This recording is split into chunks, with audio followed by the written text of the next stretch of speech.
Amigos, ¿quiénes de ustedes quieren aprender en la parte práctica cuáles son los elementos necesarios para la concreción de la falla en el servicio para que tu reparación directa sea un éxito? Si dijiste que sí, te quiero dar la bienvenida a este tremendo webinar, una masterclass en falla en el servicio. ¿Qué tienes que demostrar para que se concrete la falla en el servicio dentro de un medio de control de responsabilidad del Estado? Mi nombre, David Peñuela, y soy el fundador de la Escuela Internacional de Formación Jurídica. Quiero darte la bienvenida a esta masterclass, como te decía, y además reconocerte por el hecho de que tú estés acá. Siempre que tú estás entrenándote conmigo, siempre te voy a reconocer por una sola razón, porque en este momento el 90% de las personas en el mundo, ni siquiera en Colombia, ni siquiera en Latinoamérica, en el mundo en este momento están haciendo cualquier otra cosa menos educándose. Tú estás sacando tiempo de tu tiempo. Tú, que tienes la posibilidad de en este momento hacer otra cosa, has decidido tomar un camino distinto para tener resultados distintos. Es que es increíble, ¿no te parece que la gente quiera resultados distintos y quieren hacer siempre lo mismo? Es increíble, pero tú definitivamente estás en otra onda, estás corriendo la milla extra y ese tipo de personas, sinceramente, digamos, de mi parte, reciben mi mayor admiración.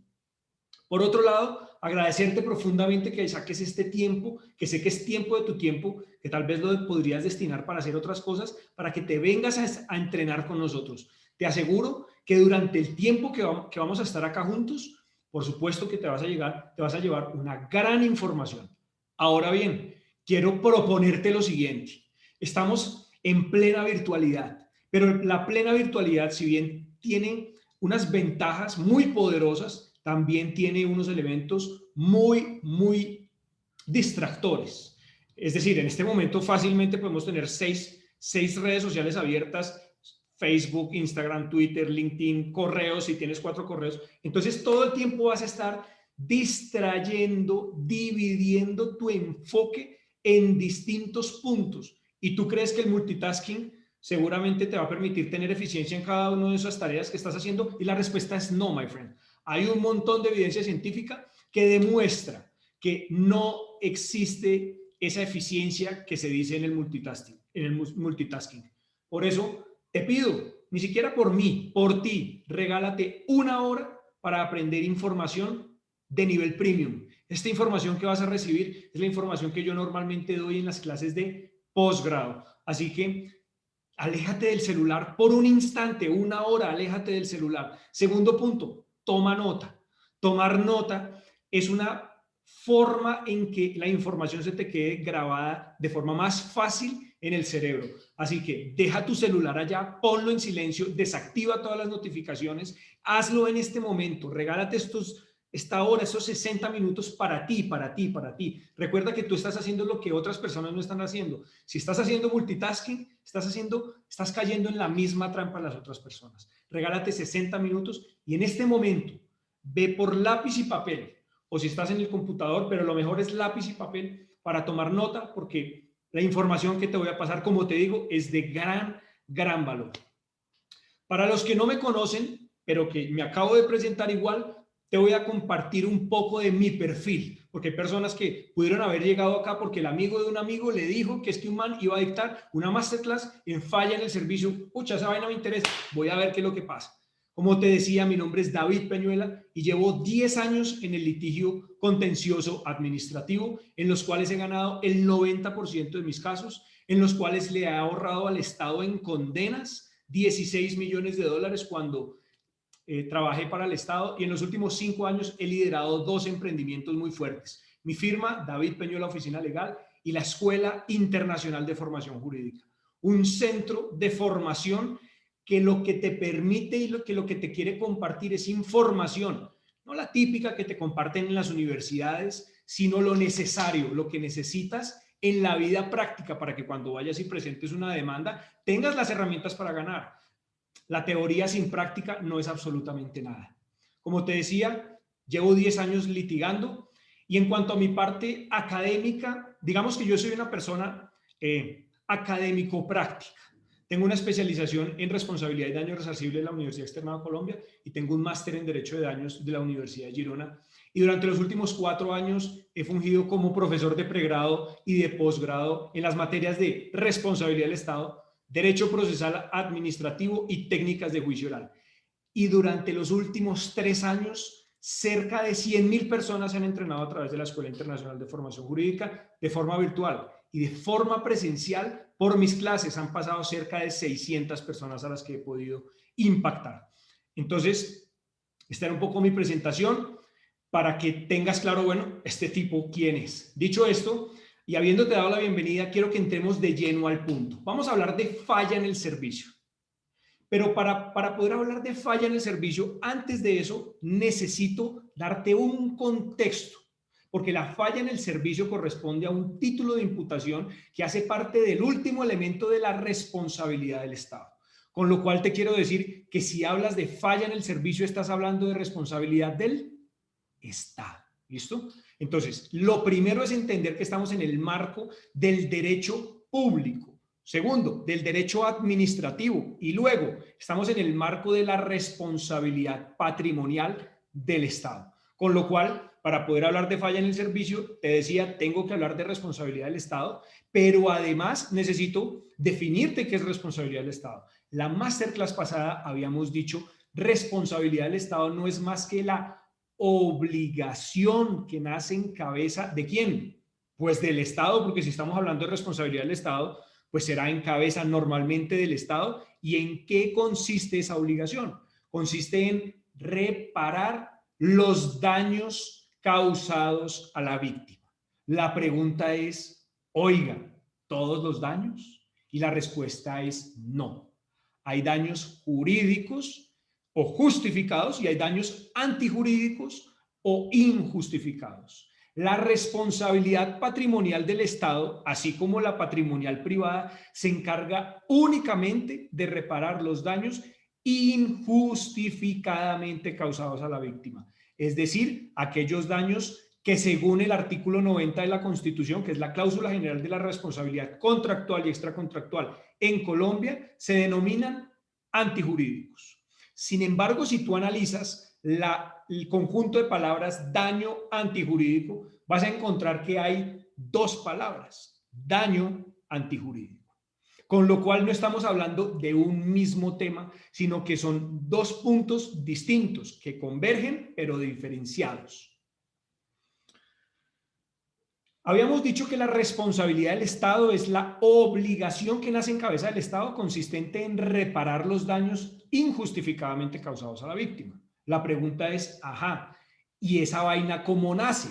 Es decir, ¿cómo nace la responsabilidad del Estado como obligación en el patrimonio del deudor? Y acá la respuesta es que necesitas de 3 elementos. ¿De cuántos? 3 elementos. El primero, daño. El segundo, imputación, y el tercero, fundamento. Te lo voy a poner en otros términos para que, digamos, todos manejemos el mismo lenguaje. Te lo voy a poner en términos civilistas de los hermanos Masó.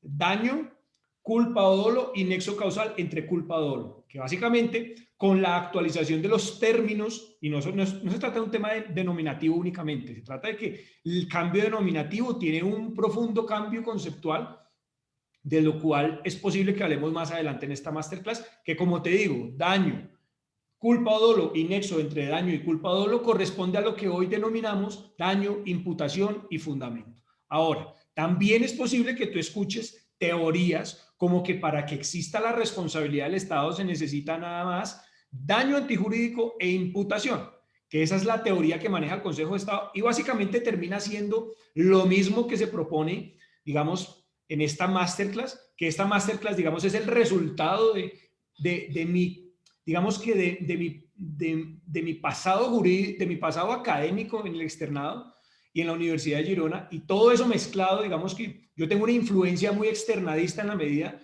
en que allá se acoge la teoría de 3 elementos, ¿listo? Más allá de ese punto, te decía, son 3 elementos. Por el otro lado, daño antijurídico o imputación. Mira, en cualquier circunstancia, en cualquier evento, sin importar la interpretación, para cualquier escenario necesitas los 3 elementos. Lo que pasa es que acá los unen 2 en 1. no importa. El caso es que necesitas siempre un daño, luego por allá necesitas un elemento que no siempre es subjetivo y luego necesitas una conexión. Hasta este momento hemos hablado de qué es responsabilidad, de cuáles son los elementos que deben concurrir para su configuración, y en este momento me gustaría hablar de retomar la diferencia entre daño y daño antijurídico. Es decir, yo te había dicho, por un lado, que los daños, más bien, que la responsabilidad del Estado únicamente tiene como fin reparar daños antijurídicos. Y si hay daños antijurídicos es porque hay daños jurídicos. Por un lado, la pregunta es entonces, ¿cuál es la diferencia entre daño y daño antijurídico? Y la respuesta es la siguiente. Daño es la consecuencia que surge en el patrimonio de una persona, y cuando digo patrimonio no me refiero únicamente a derechos pecuniarios, sino al conjunto de derechos y deberes de carácter pecuniario y no pecuniario que tiene una persona por el hecho de estar viva. El daño, te decía, es la consecuencia que en el patrimonio sufre una persona, es la consecuencia que resulta derivada de una acción o una omisión. Daño es la consecuencia. Pero habíamos dicho que daño debe tener un apellido para que sea resarcible, ¿verdad? Habíamos dicho daño antijurídico. De hecho, si tú te vas y miras el artículo 90 de la Constitución, te dice, el Estado responderá por los daños antijurídicos que le sean imputables causados por su acción o su omisión, básicamente. Pero fíjate que dice daño antijurídico. Entonces, la pregunta es, ¿cuáles son los daños antijurídicos? Y normalmente el Consejo de Estado ha dicho, y la doctrina, daño antijurídico es aquel que no se está en la obligación de soportar. Ajá. ¿Y cuándo no se está en la obligación de soportar? No se está en la obligación de soportar cuando respecto del daño se configuran cualquiera de los tres títulos de imputación que hoy en día fungen como justificación para que haya responsabilidad del Estado, entiéndase, falla en el servicio, riesgo excepcional o daño especial. Te lo voy a poner en otros términos más sencillos. Cuando tú consideras que existe una consecuencia, una disminución del patrimonio, una alteración negativa del patrimonio de una persona, que lo podríamos denominar como daño, luego tú tienes que analizar ese daño a la luz, bueno, partiendo de la base de que hay nexo causal o lo que denominamos imputación, luego a la luz de cualquiera de los tres títulos de imputación que yo te acabo de mencionar. ¿Para determinar qué? Para determinar si es jurídico o si es antijurídico. Si dentro del caso cualquiera de los daños o los daños que tú estás analizando tienen como origen cualquiera de los tres títulos de imputación, vuelvo y repito, falla en el servicio, riesgo excepcional o daño especial, en ese evento puedes decir ese daño, que es una consecuencia, a su vez debe ser reparable. ¿Por qué? Porque es antijurídico. Dicho en otros términos, ¿qué son los títulos de imputación? Porque te dije, existen tres títulos de imputación: falla en el servicio, riesgo excepcional y daño especial. Pero ¿qué son estos tres? Los títulos de imputación son las justificaciones, los argumentos, las razones jurídicas, las razones de orden jurídico por las cuales un juez contencioso administrativo o una juez contencioso administrativa dice, ahí el Estado debe responder. Entonces, fíjate que para que el daño se vuelva resarcible, es decir, para que en una sentencia una persona con facultades jurisdiccionales pueda decir se condena al Estado a pagar 2.000 millones de pesos, tiene que haber una justificación que así lo permita. Y como te he dicho, se necesitan, o en Colombia, al día de hoy, tenemos tres justificaciones que están consolidadas: falla en el servicio, riesgo excepcional o daño especial. Voy a hacer un breve resumen de lo que he dicho hasta este momento, porque ahí sí vamos a pasar, a partir de lo que he dicho, a hablar de la falla en el servicio. He dicho, si estamos hablando de falla en el servicio, es porque estamos hablando de responsabilidad patrimonial del Estado. Y si estamos hablando de responsabilidad patrimonial del Estado, es porque estamos hablando de una obligación que nace en cabeza del Estado, consistente en reparar los daños injustificadamente causados a la víctima. El meollo del asunto resulta es ¿y cuándo el daño es injustificado? Pero antes de ir a eso, les decía, para que haya la obligación, bueno, esto no lo he dicho y lo digo, para que haya responsabilidad, bueno, es como que sí lo dije, bueno, ya no, ya no recuerdo si lo dije o no, y si lo dije, pues lo repito. Para que haya responsabilidad y surja esa obligación, tiene que haber 3 elementos: daño, imputación y fundamento. Y ojo con lo que te voy a decir, que esto sí no lo he dicho. Los 3 elementos que acabo de mencionar son concurrentes, obligatorios. Dicho eso, te decía, sabemos que lo que se debe resarcir es únicamente el daño antijurídico. Y la pregunta es, la pregunta del millón, ¿y cuándo el daño es antijurídico? La respuesta es cuando respecto del mismo se determine que la causa del daño tiene como correspondiente un título de imputación, sea falla en el servicio, riesgo excepcional o daño especial. Teniendo claro que lo que le da el apellido antijurídico al daño es el título de imputación, y habiendo entendido que los títulos de imputación son las razones por las cuales el Estado resulta condenado, los argumentos por los cuales, las justificaciones judiciales por las cuales, jurídicas, perdón, por las cuales un juez puede condenar, pasemos a definir qué es falla en el servicio. Entonces, decíamos que son 3 títulos de imputación, ¿listo? Falla en el servicio, riesgo excepcional y daño especial. Lo que te quiero decir es que este orden en el que te estoy dando la información de falla en el servicio, riesgo excepcional y daño especial, no es un capricho. Es decir, no es que se haya determinado que ese sea el orden y que porque así suena más bonito, que porque no suena mejor, por ejemplo, riesgo excepcional, daño especial o falla en el servicio. Es que el orden correcto es falla en el servicio, riesgo excepcional o daño especial por una razón. Uno, porque el daño especial es un título de imputación residual. Y segundo, la falla en el servicio es la principal porque fue el primer título de imputación bajo el cual el Estado resultó responsable y desde ahí comenzó la evolución para la creación de los otros títulos de imputación, con lo cual en el medio tenemos el riesgo excepcional. Hay personas que dicen que esos 3 títulos de imputación se pueden dividir a su vez en 2 regímenes, un régimen objetivo y un régimen subjetivo. El régimen subjetivo está compuesto por la falla en el servicio y el régimen objetivo de responsabilidad está compuesto por el riesgo excepcional y el daño especial. ¿Por qué dicen que son objetivos? Por una razón, y es que para su configuración no se requiere, ojo, para su configuración no se requiere un elemento subjetivo. Dicho en otros términos, tú no necesitas ni de culpa ni de dolo para que haya riesgo excepcional o daño especial. Y por el contrario, en el otro lado, en el otro extremo, tenemos la falla en el servicio que se ha denominado o se ha encajado, se ha clasificado como régimen subjetivo. ¿Por qué? Porque a pesar de que no necesariamente para que haya falla en el servicio tiene que haber culpa o dolo, sí es posible que se configure la falla por culpa o dolo. Entonces acá ya vamos como cerrando un poco más el tema diciendo la falla en el servicio es un título de imputación que le da el apellido antijurídico al daño, es decir, que justifica la razón por la cual se debe condenar y el Estado debe reparar, y que parte de la base de estar categorizado dentro de un régimen subjetivo, pero vamos más allá. ¿Y ahora qué es la falla en el servicio? Es decir, hemos visto que es régimen, perdón, hemos visto que es un título de imputación, los hemos clasificado de acuerdo a lo que la doctrina de jurisprudencia ha dicho, y ahora vámonos específicamente, falla en el servicio. ¿Qué es la falla en el servicio?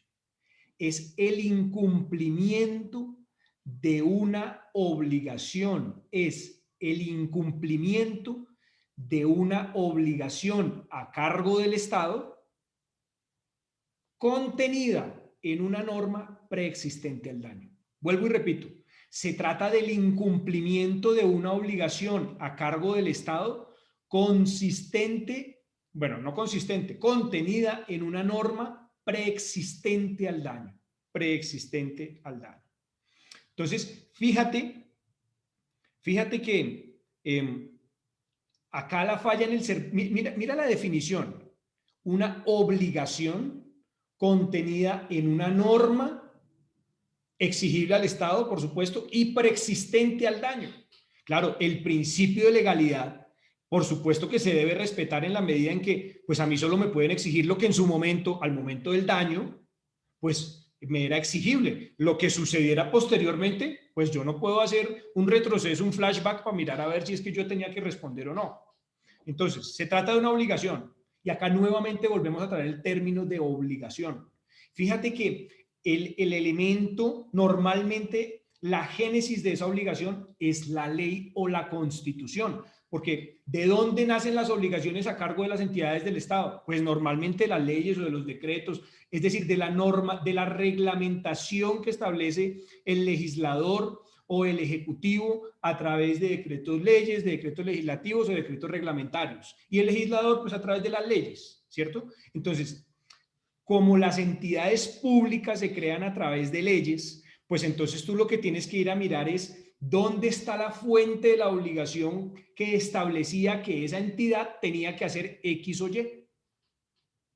Es decir, si yo voy a, por ejemplo, hablemos de una omisión. Si yo, por ejemplo, voy a tratar de judicializar a los militares, por ejemplo, a la fuerza militar, por la muerte de 5 personas en un pueblo que fueron objeto de una masacre por parte de un grupo guerrillero, muertes frente al cual previamente se hizo aviso o se dio aviso por ejemplo, al batallón más cercano, que nunca fue y los dejó muertos allá, llegaron y los mataron lo más fácil posible, pues ten en cuenta que evidentemente hay una omisión. Lo que pasa es que tú tendrás que ir a mirar, bueno, ¿y de dónde nace la obligación? Y ahí va el punto. Falla en el servicio es el incumplimiento o se presenta, es un título de imputación que se presenta cuando se incumple una obligación que está contenida en una norma. Entonces, tienes que primero determinar cuál es la obligación y para eso te tendrás que comenzar a analizar todas las normas que, por supuesto, rigen la función de la entidad para la cual trabajaba o trabaja el agente o los agentes que cometieron el daño. Entonces, tú te vas allá y dices, bueno, esta persona trabajaba en esto, esto y esto, miremos a ver, echémosle un ojo a ver cuáles son las funciones que le corresponden a esa entidad. Y ahí es cuando tú comienzas a mirar la obligación. ¿Listo? Segundo, dices una obligación contenida en una norma. Ya hablamos de la norma, vas y la miras. Tercero, esto ya lo comenté y lo vuelvo a repetir, que es una norma preexistente al daño. Es decir, la obligación que tú le vas a exigir y que era exigible en su momento y que tal vez no se satisfizo de forma correcta, tuvo que haber sido exigible. Es que hablemos, pongamos una analogía muy corta y muy básica. Eso es como si estuviéramos hablando de un título ejecutivo. Título ejecutivo contiene una obligación clara, expresa y exigible. Tú puedes tener una obligación clara y expresa, pero si no ha llegado el plazo o la condición para que sea exigible, no la puedes exigir. Pues acá pasa exactamente lo mismo. Tienes que mirar si existía la norma. Segundo, tienes que mirar si la norma era exigible. Y tercero, tienes que mirar de qué forma se incumplió la norma. Porque si estamos hablando de falla en el servicio, normalmente partimos de la base de que hay un incumplimiento de una obligación preexistente, de una obligación previa. Y hay cuatro formas de incumplir, hay 4 formas de incumplir una obligación. Tardíamente, defectuosamente, parcialmente o totalmente. Cualquiera de esas 4 formas te sirven para encuadrar, enmarcar, para configurar la falla en el servicio. ¿Listo? Entonces, vuelvo y repito, hemos dicho, la falla en el servicio es un título de imputación, es decir, una razón por la cual el Estado debe responder patrimonialmente para resarcir los daños injustificadamente causados a la víctima. Título de imputación que parte de la base de que hay una norma preexistente a su acción o su omisión que incluía una obligación que le era exigible. Ahora bien, teniendo claro esto, la pregunta es, oiga, ¿yo cómo hago para fortalecer? Es decir, ¿yo cómo hago para acorralar a la contraparte? Para acorralar a la contraparte, ¿listo? Para acorralar a la contraparte. Es decir, estos son los tips que les voy a dar para acorralar a la contraparte con falla en el servicio. Si estamos hablando que si estamos hablando que hay un incumplimiento, pues entonces partimos de la base que hay obligaciones previas. Pero mira, dentro de un mismo caso pueden haber varias obligaciones incumplidas. Y acá va el tip o los tips. Entre más obligaciones se encuentren incumplidas, más difícil va a ser la defensa. Es decir, si tú como demandante logras establecer el incumplimiento de múltiples obligaciones que estaban en cabeza de la contraparte, que a su vez son la causa jurídicamente relevante del daño, y por supuesto las invocas y las demuestras dentro de la demanda, pues evidentemente va a ser más difícil la defensa. Entonces, no es lo mismo, por ejemplo, cuando uno contesta una demanda, que a uno le digan, oiga, es que usted dejó de hacer una cosa, a que le digan, my friend, es que usted dejó de hacer una cosa, dos cosas, tres cosas, cuatro cosas y cinco cosas. Porque a ti en la contestación de la demanda te va a tocar defenderte de las cinco. Hay personas que se hacen los locos, por no decir otra palabra, y entonces simplemente se defienden de una o de dos, creyendo que el silencio es la mejor defensa. Y pues nada que ver. Porque si tú guardas silencio frente a algunas de las solicitudes basadas en algunos de los incumplimientos invocados, pues grave. Dicho en otros términos, si la carga de la prueba, si la carga de probar la existencia de la obligación ha sido satisfecha de forma total, demostrándose la obligación de reparar los daños como consecuencia del incumplimiento de múltiples obligaciones, tu silencio no va a servir para un carajo. Entonces, ahí va el punto. Si no sirve para un carajo, y normalmente las entidades del Estado se defienden así, porque así se defienden. ¿Qué podemos hacer? No neguemos, no tapemos el sol con un dedo. Si así se defienden, pues yo te digo, no te quedes simplemente con que es que, ay, que el policía le pegó un tiro y lo mató. Ajá, pero con eso, ¿qué se violó? Ay, que no lo podía matar porque en Colombia no se puede matar a la gente. Pues sí, yo entiendo eso, pero comienza a mirar el sinnúmero de obligaciones o de normas o deberes que se violaron con esa actuación, porque eso, el contenido de eso es lo que te va a permitir establecer la falla en el servicio de forma robusta. Es como si fuera, yo siempre digo, cuando enseño conciliación extrajudicial en derecho, siempre le digo, salga con todos los fierros. Salga enfierrado y mire y muestre todo y diga, mire, o conciliamos o nos vamos con toda, usted verá. Claro, eso no funciona mucho a veces con las entidades del Estado, porque a pesar de que la responsabilidad es palpable en muchos casos, pues todo este tema de la prevención del daño antijurídico es pura carreta y se queda en pura política y no hacen un carajo. Pero bueno, eso sí funciona mucho en la parte privada, porque quien paga, ¿quién es? Pues el privado de su patrimonio, ahí sí le duele y ahí sí prefiere un arreglo, ¿listo? Pero ahí va el punto, te voy a poner un ejemplo. Mira, yo tengo un caso de responsabilidad médica, tengo un caso de responsabilidad médica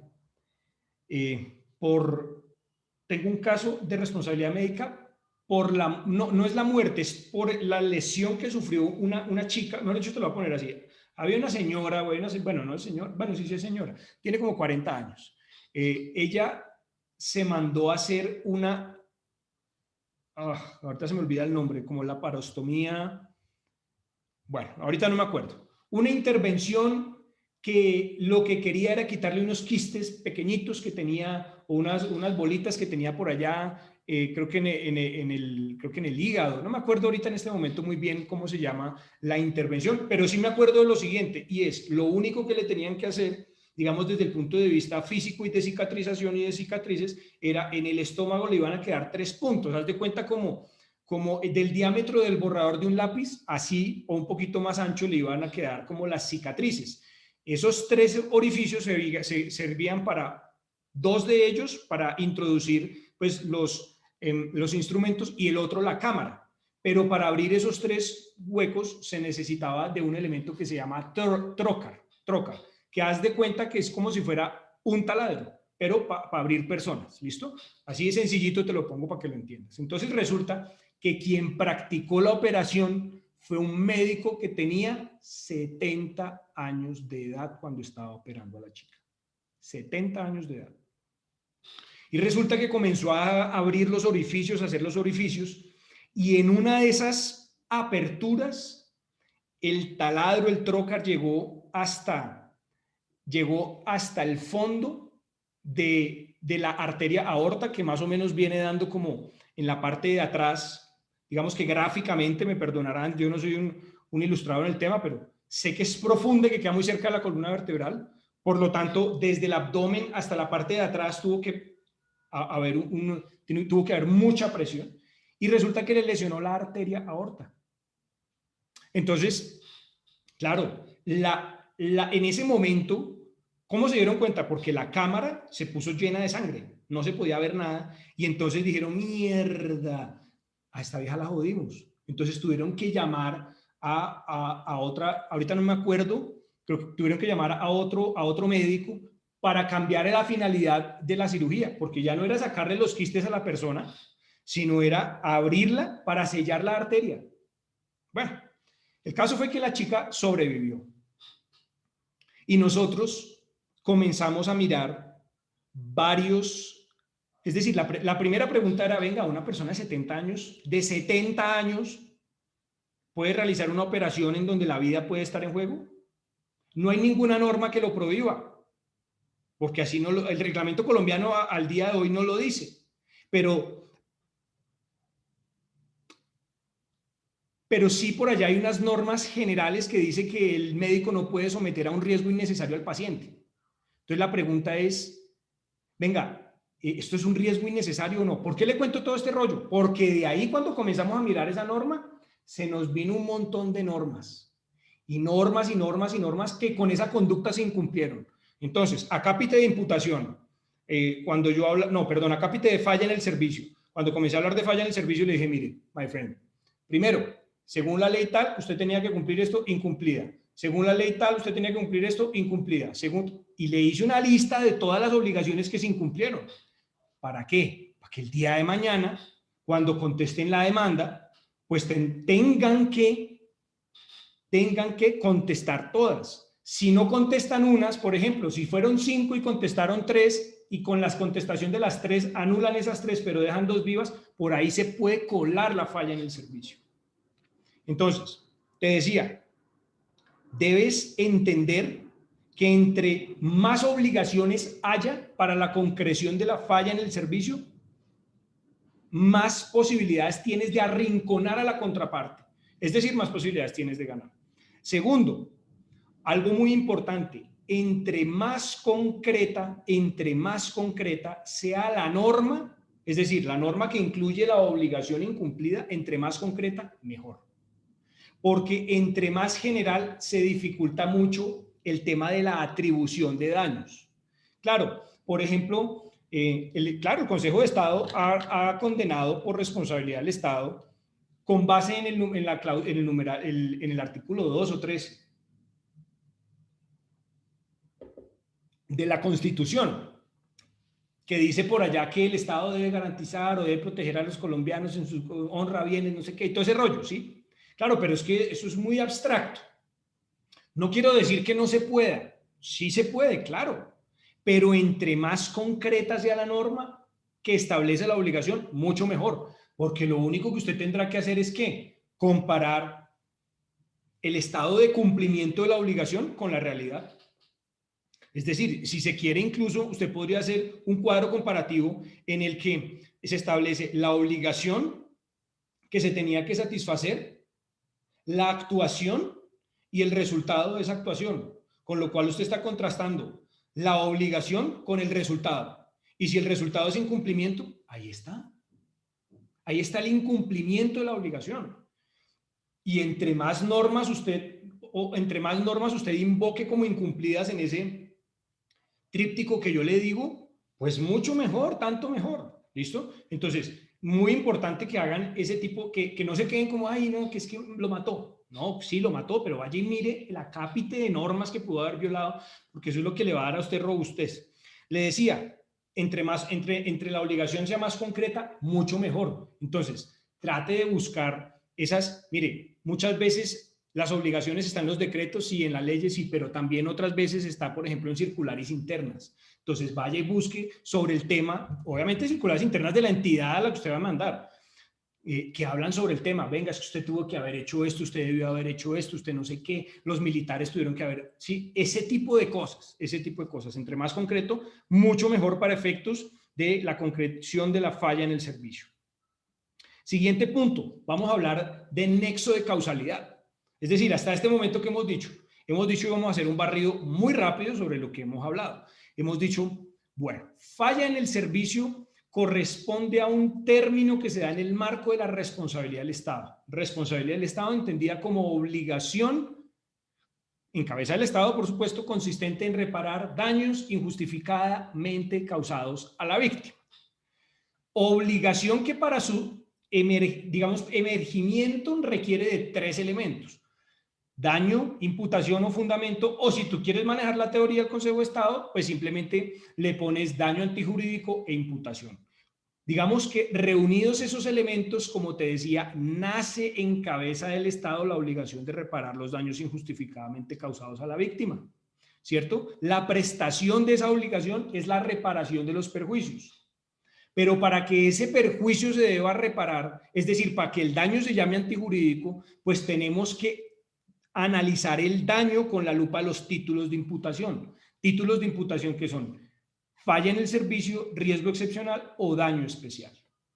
Falla en el servicio entendida como aquel título de imputación, es decir, aquellas reglas de juego que nos van a permitir establecer si hay responsabilidad o no del Estado, siempre que haya el incumplimiento de una obligación que se encontraba contenida en una norma preexistente al daño y que por supuesto le era exigible a quien, pues al demandado. Y por lo tanto, luego de eso yo tendré que verificar, bueno, cuáles eran las obligaciones exigibles en este caso. Segundo, cómo se incumplieron, de forma tardía, de forma incompleta, de forma imperfecta, ¿cierto? De todas ese tipo de formas. Y luego usted dice, bueno, teniendo claro eso, digo, ¿qué otras normas, qué otras obligaciones hay? Y ahí es cuando usted comienza a hacer todo su compendio de obligaciones, porque entre más obligaciones, más difícil. Eso es lo que más o menos he dicho hasta el momento, así de forma resumida. Y concluyo diciéndote lo siguiente, y es, tenemos que analizar además que haya nexo de causalidad. Es decir, porque es que hay situaciones en las cuales hay falla en el servicio, pero habiendo falla, la falla no tiene como causa jurídicamente relevante el daño. Dicho en otros términos, habiendo falla en el servicio, esa falla en el servicio no es la causa por la cual en el mundo jurídico se generó el daño, no es la causa por la cual en el patrimonio del demandante se generó el daño, razón por la cual tú no puedes decir, oiga, pues venga y págueme esos daños, porque por mucha falla en el servicio que haya, pues no resulta, no hay conexión entre la falla en el servicio y el daño. Te voy a poner un ejemplo. Eso es un caso de la vida real. No me acuerdo de cuándo y no me acuerdo de la sentencia. Resulta que desde un aeropuerto acá en Bogotá iban a volar, póngale que para Girardot o algo así por el estilo. No importa para dónde iban, porque el tema no es el destino. Y resulta que pues quien pilotea, primero el avión era de las FAC, es decir, de las Fuerzas Aéreas Colombianas. Segundo, quien lo piloteaba era una persona, un piloto, digamos, de la Fuerza Aérea. ¿Listo? Entonces, con eso ya estamos vinculando el elemento que es del Estado con la función que es del Estado, pero en el desarrollo, digamos, de esa actividad, habían particulares, es decir, se iban a llevar unos particulares desde Bogotá hasta Girardot. Y en el trayecto se estrella el avión y se mueren todos. La pregunta es, ¿ahí hay falla en el servicio? ¿Hay responsabilidad? ¿Sí o no? Entonces, la demanda la metieron por falla en el servicio. Y por supuesto, pues usted sabe que un caso de esos no es fácil de resolver porque ahí tiene que haber peritajes. Oiga, ¿qué fue lo que pasó? La caja esa negra del avión, ¿qué fue lo que pasó? ¿Cuál fue la causa?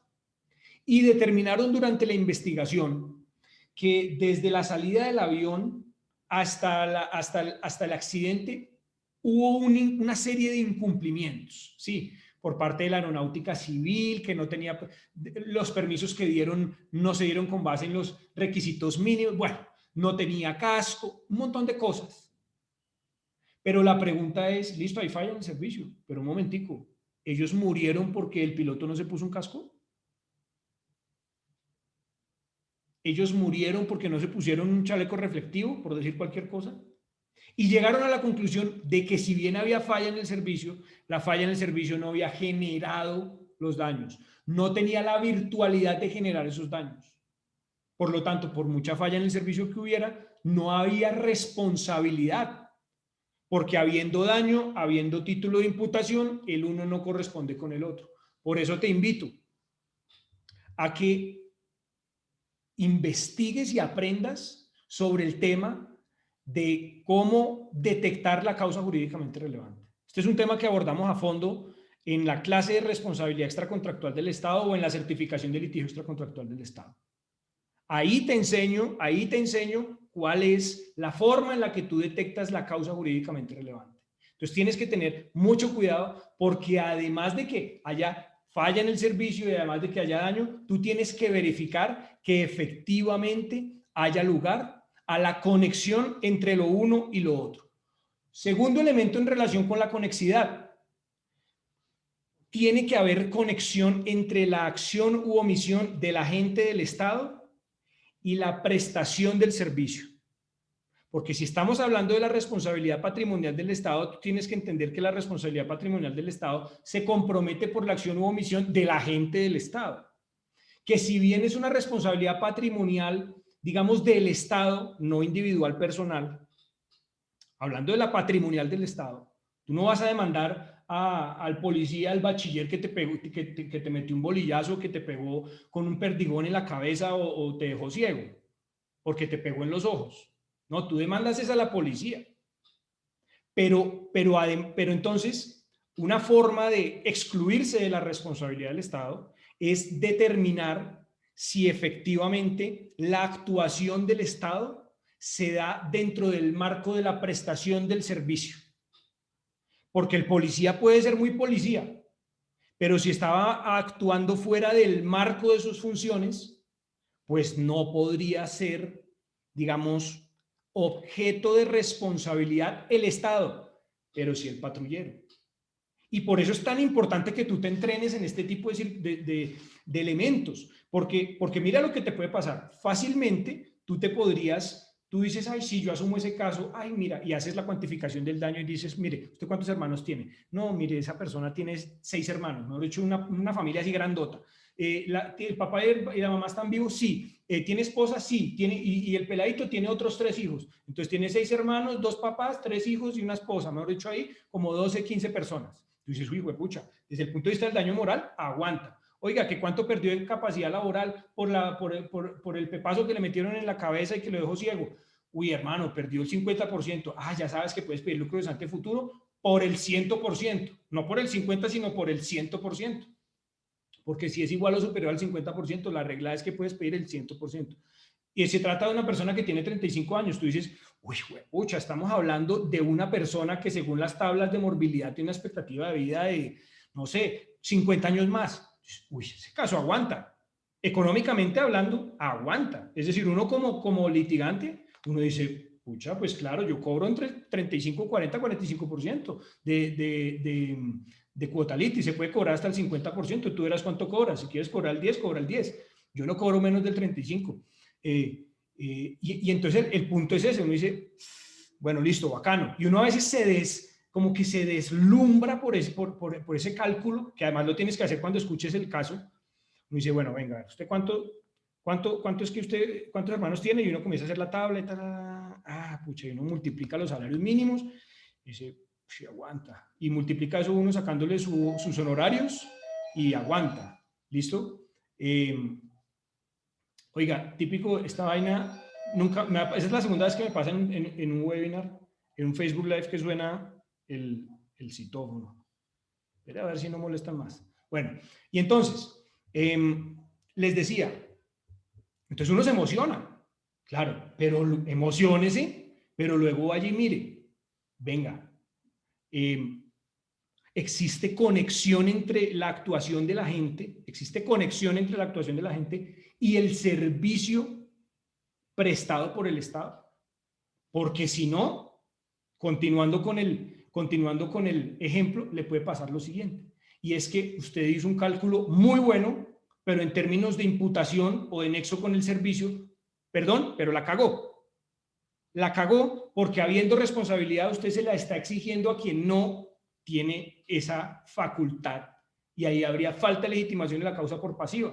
Y luego, entonces, al fin de cuentas, ¿qué va a pasar? Que cuando le sale la sentencia determinando falta de legitimación en la causa por pasiva, ya ha pasado un tiempo que seguramente por allá en civil le generó la prescripción de la acción.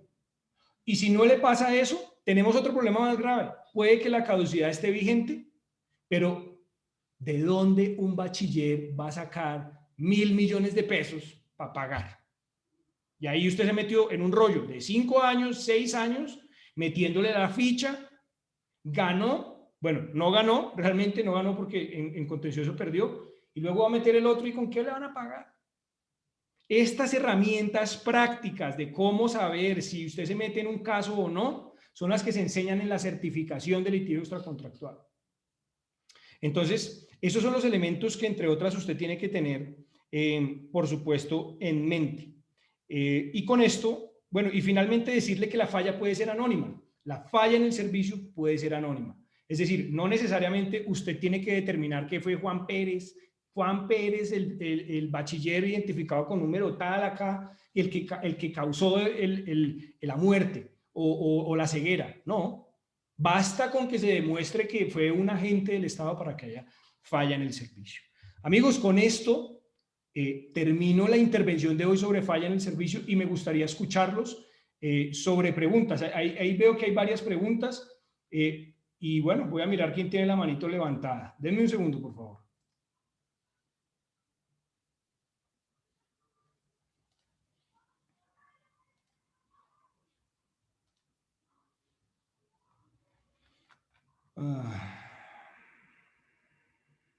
No, levanten la mano. No, a ver, vamos a hacer la cosa. No me voy a poner a leer preguntas. Levante la manito ahí en el sistema. ¿Sí ve? Ahí hay varias personas que tienen las manitos levantadas. Levante la mano, yo le doy la palabra, le abro el micrófono y usted pregunta.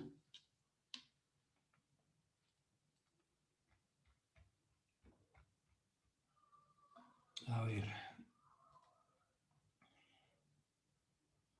Aldemar, te escucho. Ahí te estoy habilitando el audio. Vale, David, muy buenas noches. ¿Qué hubo? Muchas gracias, hombre, por esta tan agradable presentación. Siempre es muy importante y tus contenidos siempre, no sé, están muy bien orientados. Bueno, yo tengo varias preguntas. Chévere si puedes prender la cámara como para verte. No sé, ya te la prendo, dale. Estaba, claro que sí. Un minuto. La cámara, no veo la opción para prender, no sé por qué entres en cámara. Bueno, pues dale, no importa. Dale, estaba hace rato tratando de prenderla, pero no he podido. Pero bueno, David, tengo varias preguntas. Una es, en el orden que se me fueron ocurriendo mientras ibas en la presentación, una fue, eso del daño, imputación y fundamento, ¿quién lo dice? ¿Dónde dice? Obviamente cuando uno mira el Consejo de Estado solo mira dos de esas figuras, entonces ¿cómo aparece la tercera y dónde uno puede encontrar eso para profundizar en el tema? Listo, la respuesta es la siguiente. Mira, antes de darte la respuesta, te voy a contextualizar en lo siguiente. La responsabilidad del Estado es una materia que procesalmente, es decir, desde el punto de vista de los medios de control, pues la regulación que tú quieras y los artículos que tú quieras que regulan las etapas de reparación directa y todo ese rollo. Eso por ese lado. Pero en cuanto a la parte sustancial, tú te vas a encontrar no más de 15 artículos seguramente, en distintas disposiciones que hablan sobre la responsabilidad del Estado. Si tú te vas al artículo, si tú te vas a la ley 270, por ejemplo, de 1996, que es la ley estatutaria de la Administración de Justicia, del artículo 65 al 70 te encuentras 5 artículos que hablan sobre los daños causados por la Administración de Justicia, que es error judicial, privación injusta de la libertad y defectuoso funcionamiento de la Administración de Justicia. Y luego, si tú te vas a la Constitución, encuentras el artículo 90. Y hasta ahí. Seguramente hay otras disposiciones que de forma precisa regulan el tema y te aseguro que no son más de 15. ¿Por qué te digo esto? Porque el tema de que haya dos o tres elementos no está codificado. De hecho, tú no vas a encontrar en una codificación ni falla en el servicio, ni riesgo excepcional, ni daño especial. Ni siquiera vas a encontrar no vas a encontrar las teorías bajo las cuales, por ejemplo, se hacen los dos niveles de análisis en la imputación fáctica, imputación jurídica, que hablamos de eso en la masterclass pasada. No lo vas a encontrar. Todo eso, ¿en dónde está? Desarrollo doctrinario. ¿Dónde lo puedes encontrar? En la Universidad Externado de Colombia, de libros producidos por el externado. Porque seguramente si tú vas, por ejemplo, a leer a Javier Tamayo Jaramillo, vas a encontrar otros elementos. Si vas, por ejemplo, a leer sentencias del Consejo de Estado, vas a encontrar los dos elementos. Si vas a leer, por ejemplo, libros de Ramiro Becerra Saavedra, también vas... sí, entonces eso depende mucho. Por eso yo les decía, yo tengo una influencia muy marcada del externado y bueno, allá se manejan tres elementos. Vale. Pero no, digamos que, sinceramente, eso tiene una razón de ser. Lo que pasa es que no creo que sea el momento y el espacio para decirte por qué son tres elementos o por qué dos, porque estamos hablando de falla en el servicio y no de daño. Digamos que no me gastaría una hora explicando, pero sí tal vez 20 minutos, de por qué, de cuál es la razón por la cual se disgrega un tercer elemento que se llama fundamento. Pero sí existe una razón, no es que porque ellos son externados, entonces venga, metemos uno y chao, no. Es que allá hay una justificación. Y a mí me suena plausible la justificación. Okay, listo, leeré acerca del asunto. Y la otra pregunta ya específicamente pues acerca de falla del servicio. Es un caso práctico porque, o sea, entendí, y sobre todo la parte de uno organizar la reclamación teniendo en cuenta la violación de normas preexistentes y que entre más normas violadas haya más posibilidad hay de uno encontrar pues la retribución que busca. Se me ocurre, si yo tengo, por ejemplo, en el caso un niño que se ahoga en un reservorio de agua de una planta de tratamiento de un municipio, ¿eso es falla de servicio? ¿Eso se imputa como falla de servicio, por ejemplo? No sé, tendrías que mirar cuál es la causa del ahogamiento, porque si, por ejemplo, el Un roto en ahogamiento, la pared, por ejemplo. bueno, podría ser, pero también podría, pero mira, también tendrías que estar mirando, por ejemplo, tendrías que estar mirando un niño de 3 años, ¿fue que me dijiste? De 11, 12. Bueno, un niño de 11 años, ¿qué hace ahí? Bueno, ya es un niño más grande, pero uno podría comenzar a mirar, venga, ahí hay culpa, bueno, hecho de la víctima, ¿cierto? Entonces uno tiene que comenzar a mirar. Este es un tema que abordamos más en la certificación y ahí es donde uno llega a las causas extrañas. Hay tres tipos de causas extrañas: la fuerza mayor, el hecho de un tercero y el hecho de la víctima. Ahí es cuando uno comienza a mirar en la imputación, oiga, ¿acá hay hecho de la víctima? ¿Sí o no? Y jurídicamente hablando, la aportación de la víctima es relevante para la causación de su perjuicio y por lo tanto para la disminución de la indemnización. No lo sé, pero pues a priori, no, o sea, así el rompe, no sé si habrá falla en el servicio. Es decir, tú tendrías que mirar a ver pues cómo tenía que estar esa pared, si se tenía que, quién la tenía que mantener, quién la tenía que mantener bien. Y cuando tú comiences a mirar quién tenía que cumplir esas obligaciones, a su vez vas a comenzar a mirar otra cosa, y es quién va a ser el demandado. ¿Listo? Claro, claro que sí. Pues vale, yo creo que tenía otra pregunta, pero también ya escuchando me doy cuenta que de pronto es para otro espacio. Sí. La final sería, ¿qué fechas tienes próximamente para lo de responsabilidad extracontractual? Sí, de eso voy a hablar ahorita más adelante. Ah, perfecto, Sí, perfecto. sí, Vale. de eso voy a hablar más adelante. Mejor dicho, termino la ronda de preguntas y nos metemos, para los que se quieran venir a entrenar conmigo en temas de derecho procesal administrativo, técnicas de juicio oral y responsabilidad del Estado, se pueden quedar, que les voy a compartir una información muy valiosa y les voy a hacer un regalito. ¿Listo? Está bien, Venga, excelente, miramos gracias. qué más. Gracias, Aldemar. A ver, Carlos Periñán. Dale, Carlos. Ahí te habilito la... Hola, ¿me escuchas? Sí, claro, Ok, pero no te veo. perfecto. Dame un momento. Bueno, primero, agradecer el espacio, la verdad, muy bueno y académicamente hablando, bastante excelente. Yo tendría una pregunta y era lo siguiente, con respecto a eso, usted la fue respondiendo a lo último y era que la falla del servicio podía ser anónima.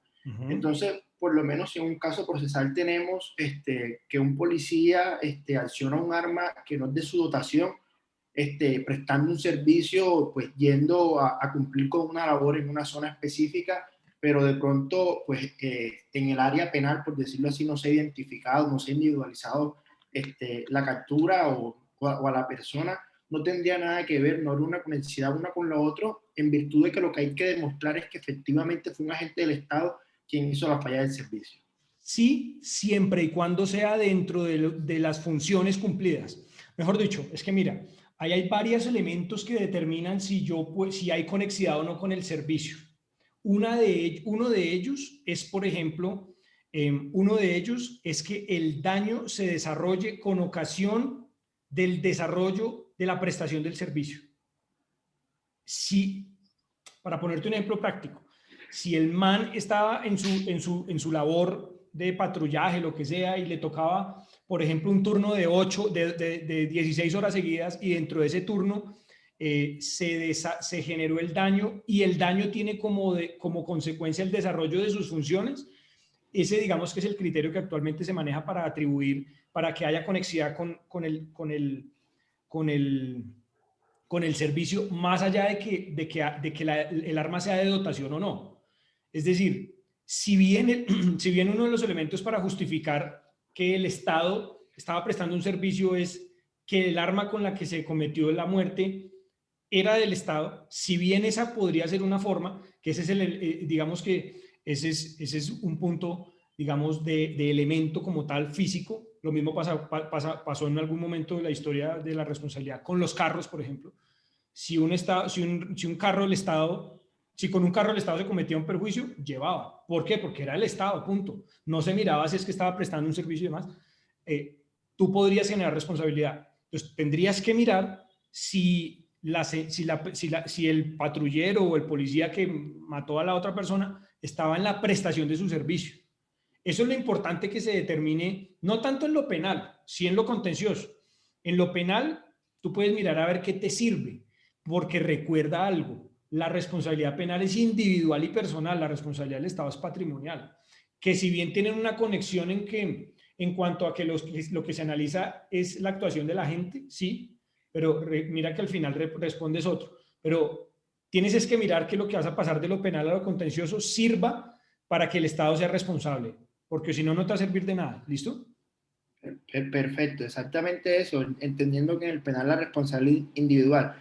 Y otra cosa era, los doctrinantes y algunos litigantes siempre hablan de el principio de jura nobis curia. Y usted lo menciona en ese aspecto, y era que he notado muchas veces en la práctica judicial que hay abogados que no les gusta como que explicar en la demanda el título de imputación, porque ellos creen que el juez en su labor jurisdiccional debe redirigir pues el título de imputación en caso tal de que se pruebe el daño, la imputación y el fundamento. Entonces, como eso afecta a la estrategia de defensa, la pregunta sería, usted, más allá de como lo ha explicado, ¿sí cree necesariamente explicar, más allá de que sea un evento académico, en materia procesal administrativa, explicar para darle luz al juez el título de imputación? Pues mira, la respuesta es la siguiente. Yo sí creo, pero es que eso depende. Mira, ahí hay dos puntos. Ahí tengo que hacer dos comentarios. Uno, sí creo que deba ser así, porque yo creo que una demanda, si está hecha por un abogado o una abogada, lo mínimo que tiene que tener es a quién voy a demandar, los hechos, por qué y qué pido. Y en el por qué, pues tiene que estar como concretado el tema del título de imputación. Como lo dices tú, por un elemento mínimo de lealtad procesal para poder defenderme, ¿sí? Para poder defenderme, para el derecho de defensa. Sin embargo, también quiero decirte lo siguiente. Hablando de reparación directa, no nulidad y restablecimiento del derecho, no controversias contractuales, reparación directa, y tal vez esto podría aplicar también a la acción de grupo.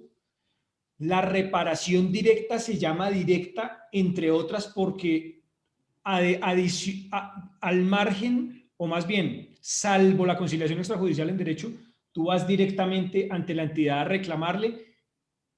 Con esto no te estoy contestando nada, pero con esto sí. Diciendo y poniendo en conocimiento del juez los hechos para que el juez aplique la norma. Claro, los hechos junto con las pruebas. Entonces, como que en su esencia la reparación directa tiene esa laxitud de que tú simplemente dices, oiga, acá pasó esto, yo creo que acá hay responsabilidad. Al fin de cuentas, vaya, interprete la demanda a través del iura novit curia a ver qué pasa. Pero yo creo que eso no debería ser así. Ahora, ¿qué te digo yo como estrategia de defensa? Determina, es decir, en tu contestación, determina cuál es la causa jurídicamente relevante.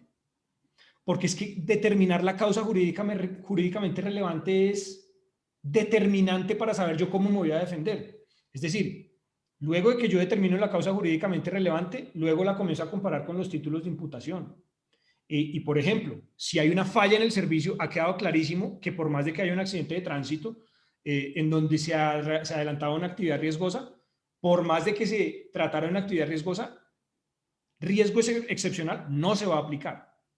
¿Por qué? Porque el riesgo excepcional parte de la base de que la actividad era lícita, es decir, no tiene ni culpa ni dolo. Pero si estamos hablando de que hay una falla en el servicio, pues por supuesto ahí podría haber un elemento subjetivo.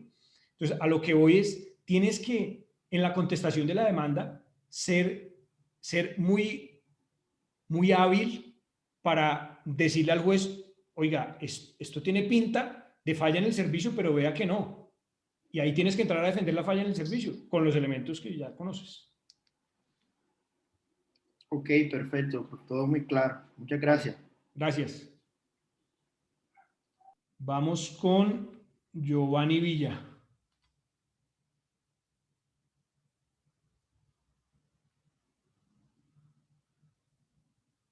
¿Qué hubo, Giovanni? Ahí te habilité.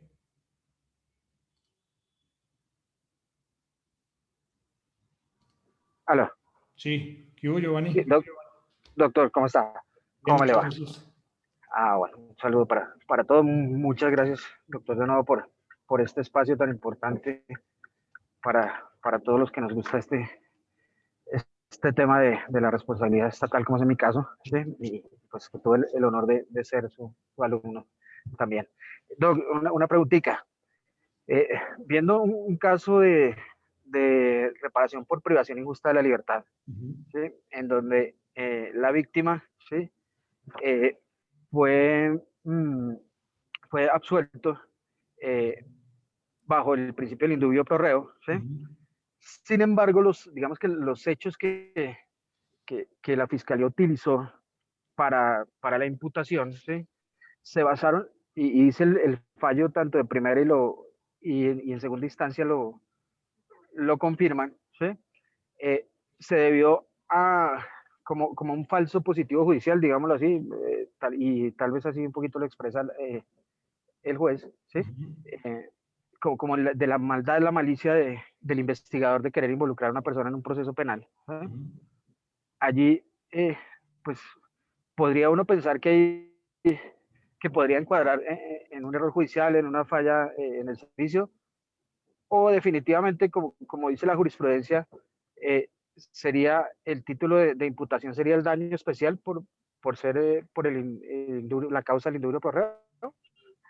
Bueno, mira, ahí depende, vuelvo y repito, de cuál es. Oye, gracias por tu conexión, gracias. No, sin nada. Se me fue la paloma. Ya, tienes que determinar, Giovanni, tienes que determinar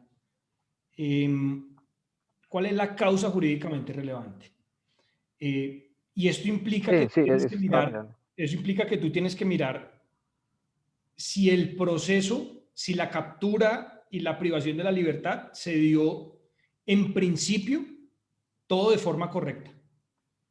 Porque si se dio de forma correcta, pero al final de cuentas durante el debate probatorio, mejor dicho, te lo voy a poner en los siguientes términos. Tú sabes que para privar a una persona de la libertad se necesita que un juez de garantías, de control de garantías, claro, pues haga todo ese rollo, ¿cierto? Yo no soy penalista, pero más o menos por ahí sabemos que el juez de control de garantías. Una legalidad, un control de garantías. Exactamente, el que normalmente hace toda esa vuelta. Y el juez de control de garantías tiene que tener un grado de convicción mínima para poder en su momento decir, oiga, si yo no meto a este man a la cárcel, se puede ir del país, puede atentar contra la víctima, puede refundir las pruebas, bueno, todo ese rollo allá para la medida de esta de privación de la libertad. Si digamos que la privación se dio de forma razonable, o sea, en su momento era, digamos que todo apuntaba a que las pruebas, perdón, los elementos de la norma para privarlo de la libertad se cumplían, yo creo que no puede haber falla en el servicio, porque falla en el servicio es el incumplimiento de una norma. Y fíjate que uno incluso podría decir, ahí se cumplió una norma, ¿sí? Entonces yo creo que ahí podría haber daño especial. ¿Cuándo podría haber una falla en el servicio? Cuando, mira, cuando por ejemplo, existe otro man que se llama David Peñuela y es narcotraficante y lo van a capturar a él y me capturan a mí. No, pues la cagaron. O sea, eso sí es falla, eso es, ahí hay falla en el servicio.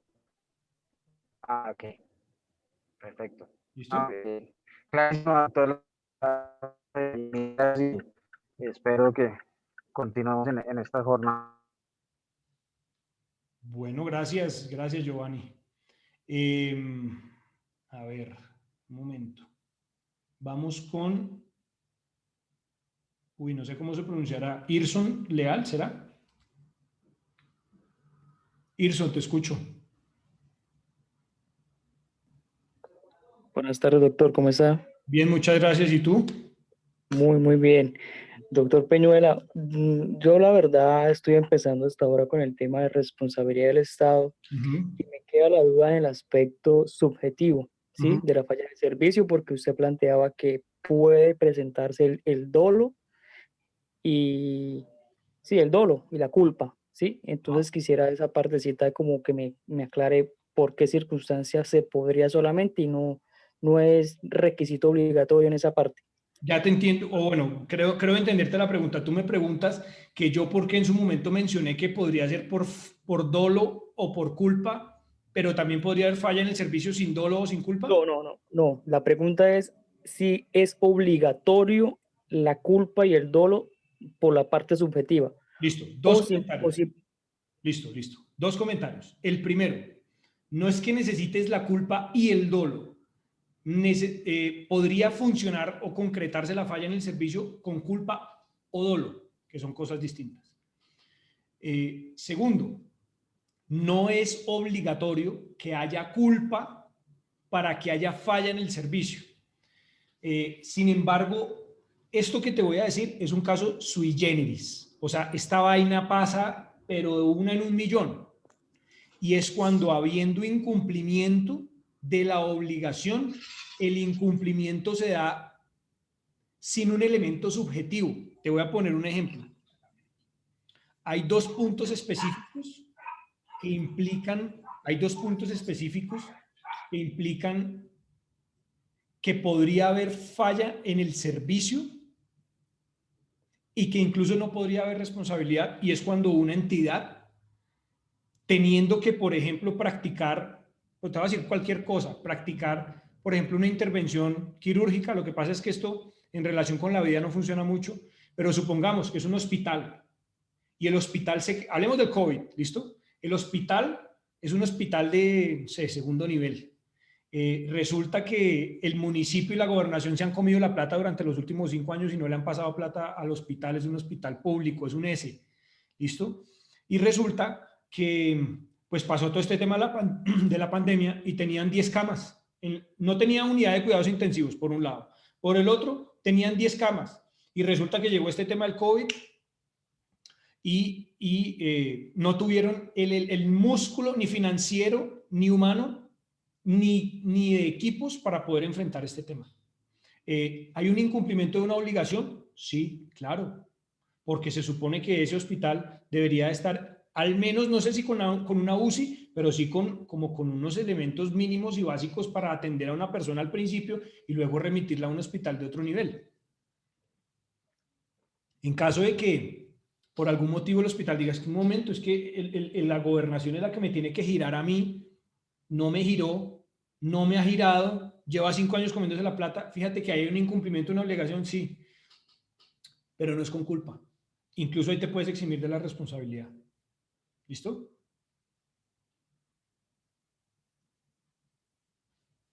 No te escucho. Sí, doctor, sí. Listo. Exacto, entonces ahí es que el asunto, porque yo estaba leyendo una sentencia sobre el tema de las infecciones hospitalarias, Ujú. donde planteaban lo mismo, que en ese sentido no se podía, pues el daño, el daño no, el dolo, la culpa de la clínica, porque precisamente pues era ajeno al médico que estaba realizando lo de la intervención y que ya eran algo aparte de lo subjetivo, como así la intención. Entonces, esa era la duda que tenía yo. Pero Claro, muchísimas gracias por... pero fíjate que estas infecciones nosocomiales normalmente son falladas bajo el título de input. Depende, hay dos títulos, bueno, eso ha variado, ¿no? Un día son un título de imputación, otros de otro. Pero supongamos que la infección nosocomial no parte de la base del incumplimiento de una obligación contenida en una norma preexistente al daño. Supongamos que no. Y se puede dar aún así.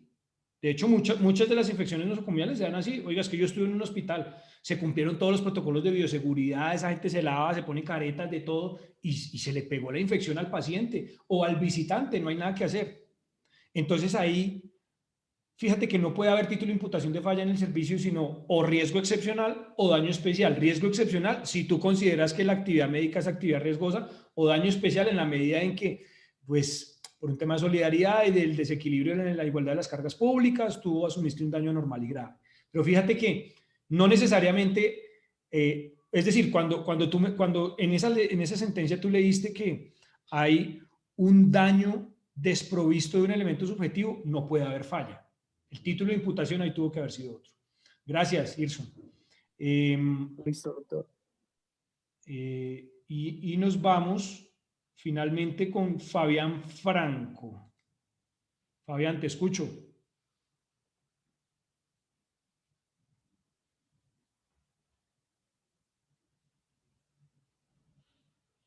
Fabián, Sí, doctor, muy buenas noches. ¿cómo estás? Muy bien, gracias, doctor. Muchas gracias por sus explicaciones y por esa convicción que tienen en, de alguna manera, pues, darnos a conocer su propia experiencia. Muchas gracias. Doctor, lo siguiente, dentro de un asunto donde un ciudadano interpone una denuncia por amenazas y lesiones personales y la fiscalía no investiga las amenazas, únicamente las lesiones personales, y resulta que precisamente aquel ciudadano que manifestó que lo estaba amenazando, pues resultó en últimas ocasionándole la muerte, ¿no? Se elabora la conciliación, doctor, para efectos pues, de poner de presente esta situación ante la jurisdicción competente, en este caso la Procuraduría, y ellos no conciliaron. ¿No? Fundó la Fiscalía pues, su posición respecto a que existe una ausencia de falla en el servicio, un hecho de un tercero y la ausencia de un nexo causal y falta de legitimación por pasiva. Entonces, doctor, a pesar de que la demanda, la solicitud de conciliación, perdón, está bien estructurada, se le explicó que efectivamente pues, esa omisión generó de alguna manera que se produjera el daño, puesto que tenía la obligación, ¿no? de investigar como tal y proteger la vida de la víctima dentro del proceso penal. No lo hicieron. Entonces, no entiendo yo, doctor, desde qué perspectiva lo está mirando la entidad para argumentar de que no hay, o sea, que hay una falta de legitimación por pasiva en ese asunto. Vale. Bueno, dos comentarios. El primero es que valdría la pena mirar en su momento cuáles fueron los elementos materiales probatorios que respaldaban la denuncia de amenaza o por amenaza, para ver si definitivamente los elementos objetivamente daban cuenta de que hubiera un riesgo merecedor de protección. Si yo fuera abogado de la fiscalía, entre otras, yo diría, pues amenaza, pero era, a ver, era objetivo, o sea, los elementos objetivamente dan cuenta de que esa amenaza tenía la virtualidad de concretarse. Pues, Doctor, te sí, pongo un ejemplo. Como si un sí, niño de 5 años me amenaza y lo voy a matar, y yo voy y pongo una denuncia. Estoy diciendo cualquier ejemplo, no porque no conozco el caso. Simplemente, sí, claro. por un lado, toca revisar ese punto. Por el otro lado, te digo lo siguiente. Mira, 10 años litigando, nunca, una sola vez he visto que el Estado proponga fórmula conciliatoria. No estoy diciendo que no lo haga, pero la posibilidad es ínfima. O sea, tú puedes hacer la mejor conciliación del mundo y siempre te van a salir con esas, perdón la palabra, con esas maricadas. Siempre. ¿Por qué te van a salir con eso? No es porque tú tengas mal planteada la conciliación, o tal vez sí, no lo sé. Pero en principio, si tú crees que la tienes bien planteada, la razón es porque la política interna judicial de las entidades del Estado es no negociar y resultar vencidas con una sentencia. Es decir, quien más resista, el que más resista, nos vamos hasta el final, listo, hasta el final. Y les vale huevo. Esa es la razón, hermano, no hay más. Claro, doctor, muchas gracias. Mire que en ese asunto, el ciudadano que denunció sí tenía, o sea, sí habían antecedentes en la inspección de policía, casos de policía que atendiendo las mismas autoridades ahí en el municipio donde él falleció, y todo eso lo puso de presente, inclusive se anexaron unos documentos a la denuncia, es decir, objetivamente está demostrado y así se plasmó. Sin embargo, pues ellos argumentaron de que no, esa no era la fórmula y ya estoy a puertas de presentar la demanda, doctor. Siempre va a pasar así, es muy difícil que concilien. Bueno, mucha suerte, muchas gracias. Bueno, le agradezco mucho, estoy muy gentil por escucharnos. Vale. Y vámonos con el último comentario de Leonardo Bolívar.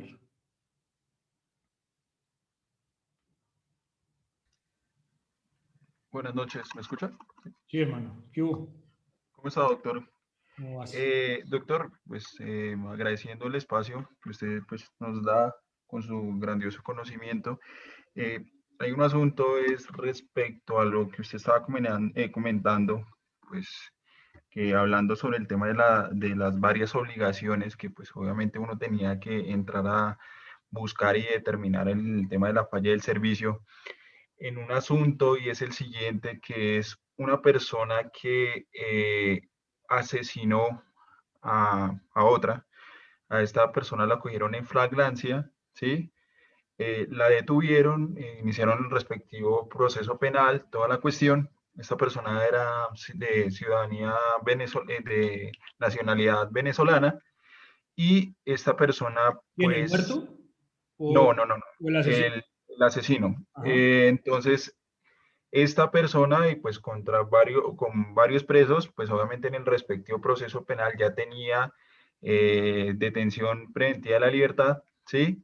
Y hubo una fuga de presos, ¿sí? Donde pues obviamente en este caso pues se fugó de la estación de policía donde estaba detenido este personaje, ¿sí? En este caso, pues digamos, debe haber un cúmulo de cosas, un cúmulo de varias obligaciones en cuanto al tema de la fiscalía, los tiempos que debía haber esta persona estado retenida, en cuanto también el tema de la estación de policía, digamos, no sé, estructuras, salvaguardar, digamos, la custodia de esta persona. Digamos, ahorita estoy a puertas de iniciar este proceso administrativo. En este caso, la variación de las obligaciones, o sea, pueden llegar a ser, o sea, se pueden instaurar compartidas en cuanto al tema de la fiscalía, del juez en su momento y como el tema de la estación de policía. Eso depende mucho, Leonardo. ¿Tú eres el que vas a venirte a entrenar con nosotros en la certificación? Sí, sí, señor. Vale, bueno. Mira, eso depende, Leonardo, del daño que tú quieras alegar. Eso es lo que yo te iba a preguntar. Cuando tú me comenzaste a mirar, a contar, yo te decía, yo estaba pensando, yo decía, bueno, pero ¿cuál es el daño? ¿Cuál es el daño? Te pregunto, ¿cuál es el daño que tú quieres atribuir por el hecho de que un man se haya fugado? Mejor dicho, te pregunto, ¿quién es el demandante? Los familiares. ¿Los familiares de quién? De la persona que asesinó el personaje, ¿sí? Porque, O sea, pues, del obviamente, muerto. sí, señor. Ok, ¿y por qué quieren demandar? Porque pues obviamente a la ¿Que no persona van a la tener habían justicia? exactamente, lo habían Exactamente. cogido en flagrancia, toda esa cuestión. El personaje se escapó, pues obviamente Ok, posterior a eso eso deben existir unos perjuicios morales porque pues las personas están aterradas de que de pronto esta persona pueda repercutir contra ellos. A puertas tampoco hay verdad, justicia y reparación en cuanto, digamos, a la banda criminal, porque eso fue una banda criminal directamente que pues asesinó a esta persona, ¿sí? Entonces, en ese caso es básicamente pues, unos perjuicios morales debido a eso, ¿sí? Al daño, digamos, moral, psicológico, Listo. entonces, en ese sentido. En la certificación te voy a enseñar cómo se halla la causa jurídicamente relevante, que tú más o menos en la masterclass pasada ya sabes. Pero por el momento te diría lo siguiente. Tú tienes que comenzar a mirar qué tipos de daños vas a pedir y cuál es la causa. ¿Por qué la causa? Porque la causa es la que te determina a quién vas a demandar. Si tú me dices, por ejemplo, que la causa es que se fugó y comenzamos a mirar por qué se fugó, pues yo no sé si, por ejemplo, un juez de control de garantías que legalizó la captura sea el responsable. No tanto el juez, digo, la rama judicial, gracias a la actuación de un juez de control de garantías, sea responsable. Porque pues el man al fin y al cabo lo metió a la cana. Es que la causa es que se voló, no que no lo metieron a la cana, que son dos cosas distintas. Lo metieron. La pregunta es, ¿a quién le correspondía la responsabilidad de velar por la salvaguarda, protección y vigilancia de esa persona para que no se volara? Ahí es donde, a esa persona es que tienes que demandar. Ahora, vuelvo y te digo, depende de los daños que tú quieras pedir. Depende de los daños que tú quieras. Por ejemplo, si, te voy a poner otro ejemplo, si tú, no, te voy a mezclar los ejemplos. Supongamos que se captura al man, listo, se captura al man, se le adelanta el proceso, se le condena por 5 años cuando en realidad se le tenían que condenar por 9 años y va a demandar la familia de la víctima que está muerta. Podría demandar, bueno, y antes de seguir con el ejemplo, resulta que lo condenan 9 años y a los 4 se vuela el man. Entonces fíjate que ahí hay dos daños morales que tienen dos causas distintas que en mi criterio deberían ser reparados de forma individual. No es que te los puedan juntar, que porque como es daño moral, entonces le damos 100 salarios mínimos y se lo vamos a conjugar haciéndole combo. No, para mí hay dos daños distintos. Uno, el proveniente de que se haya volado, ¿listo? Que se haya volado. Se voló, lo que dices tú, la angustia de, puta, sale y seguramente va a ir a buscar venganza, es muy posible. Entonces, esa zozobra, esa angustia, esa vaina, claro que sí. Eso por un lado. ¿A quién es atribuible? A quien lo tenía, al IMPEC, a quien sea, a la cárcel de no sé dónde. Y el otro lo tenían que condenar a 10 años, pero jurídicamente cometieron un error y se lo rebajaron a 5. No es que hubiera rebajas desde el punto de vista de la ley 906 y que el principio de oportunidad, no. Fue que algo pasó y no se dieron cuenta y pasó al final, alguien se dio cuenta, la víctima, oiga, pero este pisco lo tuvieron que haber metido 15 y le dieron 7, algo pasó, no sé qué. Podrías demandar por error judicial. Entonces, ahí va el punto. ¿Qué quieres demandar? ¿Cuál es la causa? Si tú me dices, no, la zozobra porque me están persiguiendo, pero también porque no va a haber porque no va a haber verdad, justicia y reparación, comiénzate a preguntar. O sea, yo de ti tomaría una hoja y en un lado diría, bueno, justicia y reparación. ¿Por qué no hay justicia y reparación? Porque se voló. ¿Por culpa de quién se voló? ¿O por qué se voló? ¿O de dónde se voló? Incluso podrías preguntar, ¿de dónde se voló? No, del IMPEC. ¿Quién tenía que velar porque esa persona no se volara? Tal, y ahí ya tienes la pista. Luego comienzas con el otro daño de verdad, justicia y reparación, que obviamente eso es muy importante para la víctima, porque eso, y acá te digo una vaina, métete por ahí, eso tiene que ver con la tranquilidad emocional de la víctima. Con la tranquilidad. Hay personas que no pueden morirse sin que haya justicia, porque eso es lo que desde el punto de vista del coaching y desde el punto de vista emocional genera el duelo. ¿Por qué crees que todas esas personas, todas esas mamás de personas desaparecidas, cuando les dicen, sí, es que alias Carelápiz, en la masacre de no sé dónde, sí, yo maté a su hijo, sí lo maté, y está enterrado en no sé dónde, la persona dice, ¿le duele? Sí, claro, hasta el fondo, pero por lo menos dice, descanso porque sé qué pasó. Acá no, algo parecido, acá no va a haber. Entonces, fíjate que lo mismo, escribes, bueno, y no va a haber justicia. ¿Por qué no va a haber justicia? Porque se voló. ¿A cargo de quién estaba la custodia? No sé qué.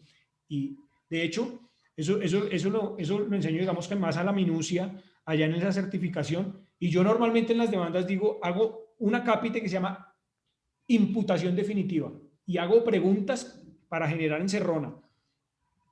¿A cargo de quién? Sigamos con el ejemplo de la señora esta de la laparostomía o como se llama esa vaina. ¿De quién? Por ejemplo, imputación frente a la EPS, porque ahí demandamos EPS e IPS, entidad promotora de salud e institución prestadora de salud. A la EPS, como la EPS no practicó, pues la EPS no fue la que practicó la intervención, fue la IPS. Entonces, la EPS a la EPS, ¿qué le decíamos? ¿Quién es la que tiene, quién es la entidad que debe velar porque la IPS tenga buenos profesionales? La EPS. Y así yo comencé a hacer así hice como 5 preguntas encerronas, lo que te digo, así como si fuera un contrainterrogatorio. Esa técnica es muy buena, me ha servido mucho, esa la enseñamos en la certificación. ¿Listo? Muchísimas gracias. Vale, brother. Listo. Bueno, amigos. Bien. Con esto cerramos el ciclo de preguntas y venimos a otro ciclo muy bacano. Y es el tema de los entrenamientos que tenemos para ustedes. Desde el 16 de febrero, o sea, ahorita ya, hoy es 28, estamos a 20 días, 21 días. En 21 días empezamos 4 programas poderosísimos, 4 programas muy poderosos. El primer programa es la certificación en litigio extracontractual del Estado. Todos se van a dictar a través de la Escuela Internacional de Formación Jurídica. Certificación en litigio extracontractual del Estado. 216 horas. No son 3 horitas, no es una maricada y que tú tienes, son 216 horas en los que yo te voy a compartir todo lo que a mí me ha servido durante 10 años para ganar casos, para ganar el 90% de los casos. Es decir, me voy a desnudar académicamente compartiéndote todas las herramientas para que tú vayas y litigues. ¿Tienes miedo de litigar en contencioso administrativo porque evidentemente no sabes y no tienes las herramientas correctas y te puede pasar lo que te comentaba de que te metiste y perdiste el caso y te ilusionaste y luego perdiste? Vente para acá. ¿Para quién, mejor dicho, quiénes de cabeza tienen que estar en esta certificación? Personas que quieran meterse en el litigio extracontractual del Estado de forma profesional, no a medias tintas, no a media marcha, sino profesional.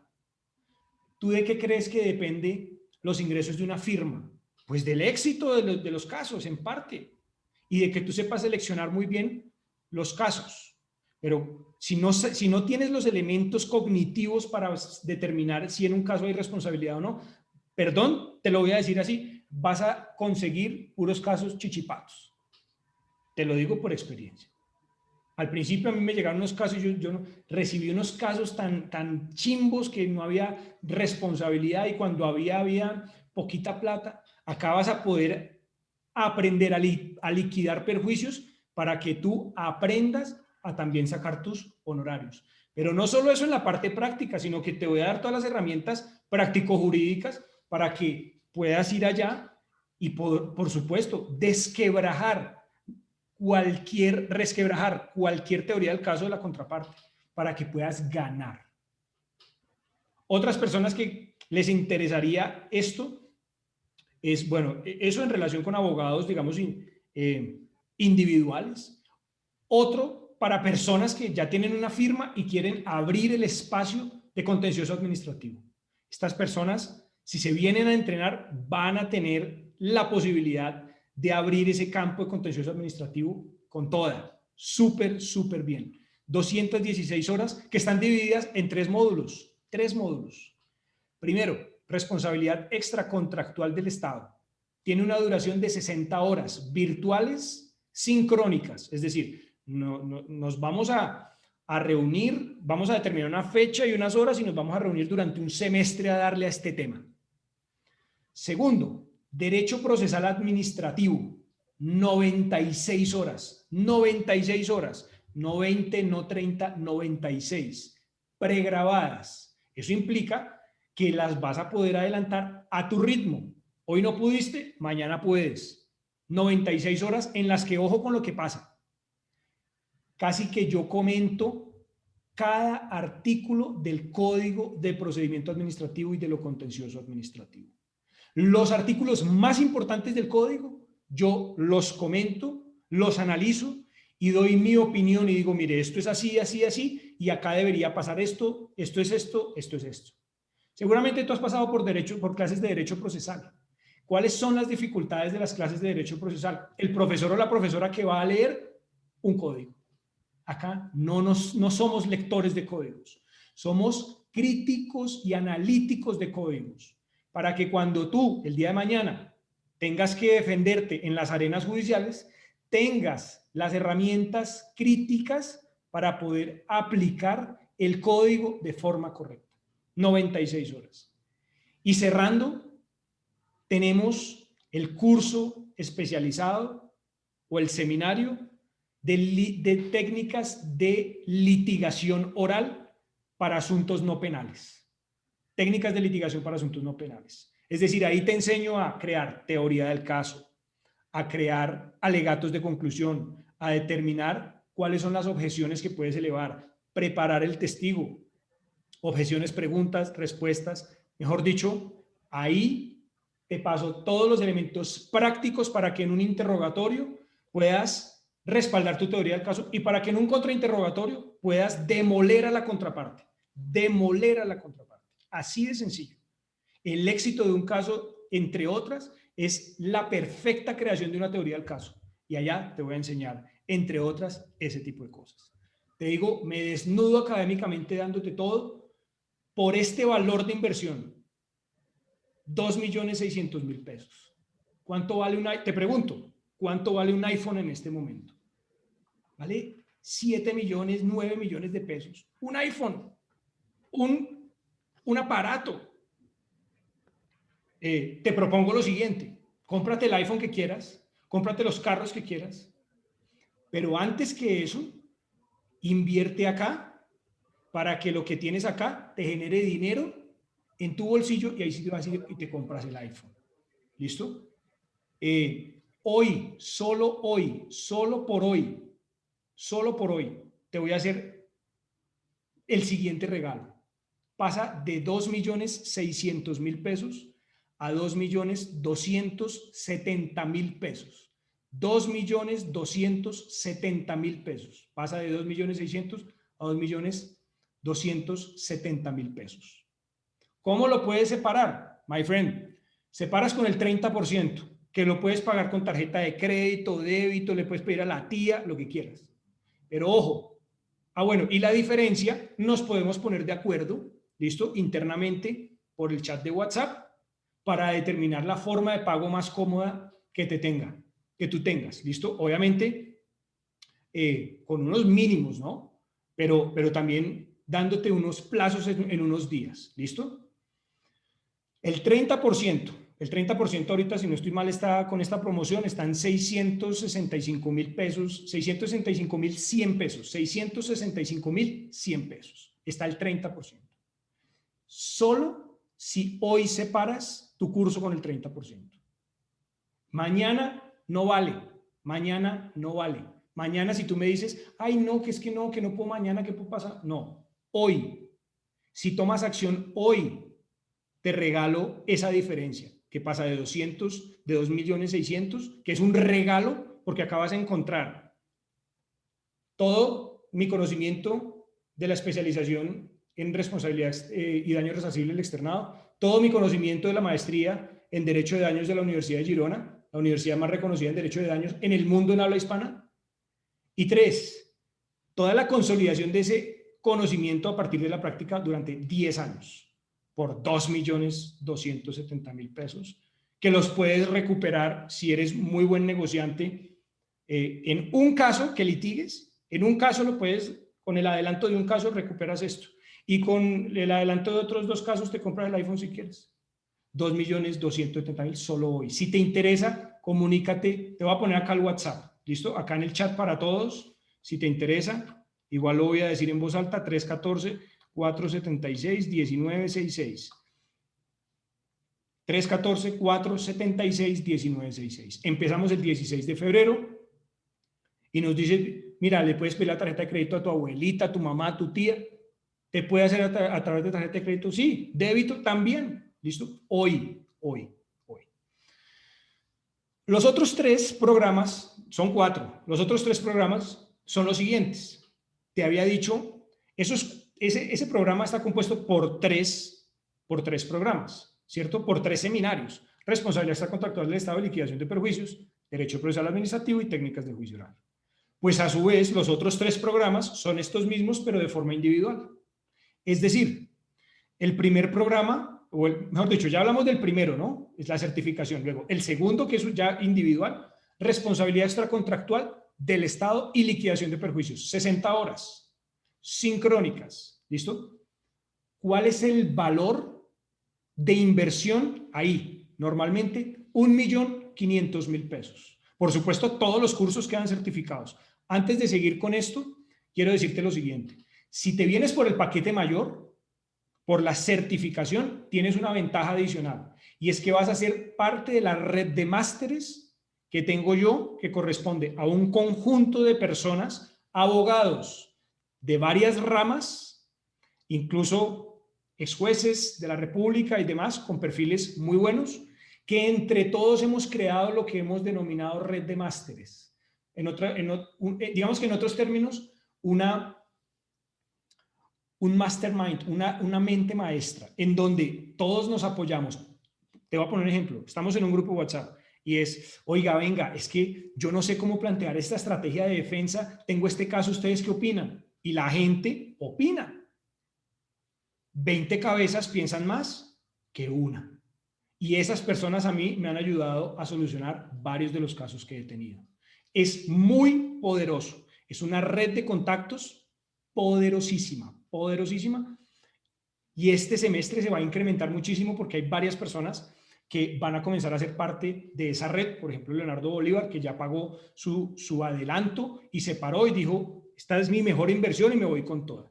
Sigo con el tema del curso especializado en responsabilidad extracontractual del Estado, 60 horas sincrónicas, en donde te enseño daño, imputación y fundamento en la práctica. Vas a poder litigar. Bueno, vas a obtener la parte sustancial para poder litigar y liquidar perjuicios como un rey. Te soy muy sincero. Yo no sé, quiero saber si acá hay personas que han visto en pregrado conmigo responsabilidad del Estado. Sí, por favor, pónganlo ahí y ahorita le damos la palabra. Pero con seguridad hay personas, las personas que ven responsabilidad del Estado conmigo en pregrado, cuando salen tienen todas las herramientas para poder litigar de tú a tú en contencioso administrativo, al menos en la parte sustancial, con una persona que ya tiene tiempo de litigar. Porque yo le enseño posgrado, especialización y maestría en todo, con todo. ¿Listo? Michelle Peñalosa, cuéntame, me gustaría darte la palabra, Michelle. ¿Puedes levantar la manito, por favor? Para saber dónde estás, para no buscarte tanto, para que ustedes escuchen. Yo no me estoy inventando nada, chicos, no me estoy inventando nada. Para que ustedes escuchen el testimonio de otra persona. Dale, Michelle. Ah, sí, creo que ya te abrí, sí. ¿Tienes cámara? Bueno, doctor, es que no me aparece la opción de la cámara para activarla. Vale. Bueno, buenas noches a todos. Bueno, sí, el doctor me dio responsabilidad del Estado y también procesal administrativo. Creo que antes de ver con el doctor, yo no tenía bases de nada en administrativo, no me gustaba el área. De hecho, público era para mí pues un área que nunca la consideré porque tuve muy malas bases. Después de ver con el doctor, me enamoré de público, realmente es una de de las áreas que me gustaría profundizar, por eso estoy aquí. La manera en que el doctor da cada clase, como él mismo lo dice, es como si uno estuviera haciendo un posgrado, una especialización. Realmente da absolutamente todo lo que se necesita saber y hasta más. Con ejemplos, es súper sencillo de entender. También es muy especializado en cada cosa que da y eso es muy importante. No es solo leer el código, no es solo leer artículos, sino va mucho más allá, va a la interpretación, va a los casos, a la práctica. Entonces, pues eso me ha mantenido acá y pues me mantiene para seguir aprendiendo con el doctor. Entonces, recomendadísimo totalmente. Gracias, Michelle. Gracias. Entonces les decía, pues básicamente acá se desmenuza todo, daño, imputación y fundamento, son 60 horas y sales, ya lo escuchaste, Michelle debe estar ahorita en octavo, noveno semestre, ella vio conmigo en séptimo semestre, si no estoy mal, y ya en este momento tiene la información para salir y litigar como si estuviera especializada, porque yo doy todo lo que yo conozco, yo no soy mi chicato, ni chichipato con el conocimiento. Segundo elemento, creo que había otra parte otra mano levantada, creo que Daniel Gallego también.